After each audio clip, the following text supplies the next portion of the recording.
दो देवता साधारण कपड़ों में थे, इसलिए जब वे रात में ठहरने की जगह ढूंढ रहे थे तो कोई भी उन्हें अपनाने को तैयार नहीं था। सिर्फ एक गरीब दंपत्ति ने उन्हें अपने घर बुलाया, उन्हें स्वादिष्ट खाना खिलाया और नरम बिस्तर पर सुलाया। अगले दिन जब दोनों देवता वहां से विदा हुए तो उन्होंने सोचा कि इन नेक दिल लोगों को किसी तरह का आशीर्वाद दिया जाए। उन्हें पता था कि इस दंपत्ति की शादी को कई साल हो चुके हैं, लेकिन उनके कोई संतान नहीं है, इसलिए उन्होंने तय किया कि उन्हें एक सुंदर बेटा दिया जाए। लेकिन उन्हें यह नहीं पता था कि घर का एक दुष्ट नौकर दरवाजे के पीछे यह सब सुन रहा था। 10 महीने बाद उस औरत ने एक सुंदर सुनहरे बालों वाले बच्चे को जन्म दिया। जब पति घर से बाहर गया हुआ था तो उस दुष्ट नौकर ने बच्चे को चुरा लिया और बच्चे के खून में हाथ लगाकर औरत के मुंह पर लगा दिया, ताकि ऐसा लगे कि उसने अपने ही बच्चे को खा लिया हो।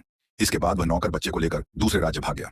वह वहां के राजा के महल को देखकर बहुत ईर्ष्या करने लगा और बच्चे से बोला, तू मेरे लिए इस महल से भी ज्यादा भव्य महल बनाकर दिखा। बच्चे ने हामी भर ली, क्योंकि अब वह अपने असली माता पिता को भूल चुका था और उस नौकर को ही अपना पिता मानता था। उसने हाथ जोड़कर इच्छा की और पहाड़ के उस पार एक चमकदार सुनहरा महल बन गया, जिसमें नौकर, रथ और सब कुछ मौजूद था। राजा ने यह सब देखा तो बहुत प्रभावित हुआ।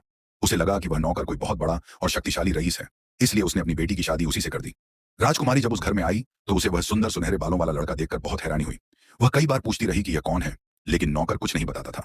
सालों बाद जब लड़का बड़ा हो गया और पढ़ने जाने लगा, तब उस नौकर ने अपनी पत्नी से सच्चाई बता दी। परंतु उसी दिन लड़का स्कूल से जल्दी लौट आया और दरवाजे के बाहर खड़ा होकर सब सुन लिया। वह अंदर आया, कुछ नहीं बोला, बस एक घोड़ा चुना और नौकर से बोला, अब तू एक खूबसूरत कांच का कुत्ता बन जा। जैसे ही उसने कहा, नौकर सच में एक कांच का कुत्ता बन गया।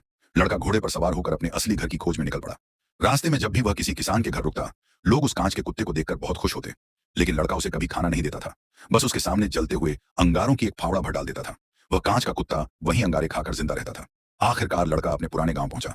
वहां जाकर उसे पता चला कि उसकी मां को अपने ही बच्चे को खा जाने के झूठे आरोप में जिंदा दफना दिया गया था और उसके पिता अब इतने गरीब हो गए थे कि ठंड में बस एक छोटी सी आग जलाकर बैठे रहते थे। लड़के ने कांच के कुत्ते से कहा कि वह जाकर वहीं आग खा ले। फिर उसने अपने पिता से पूछा कि उसकी मां की कब्र कहां है। पिता रोने लगे और 3 लोगों के साथ उसे कब्र तक ले गए, जिन्होंने उस समय अंतिम संस्कार देखा था। लड़का मां की कब्र के सामने खड़ा हुआ, दोनों हाथ ऊपर उठाए और जमीन से आवाज आई।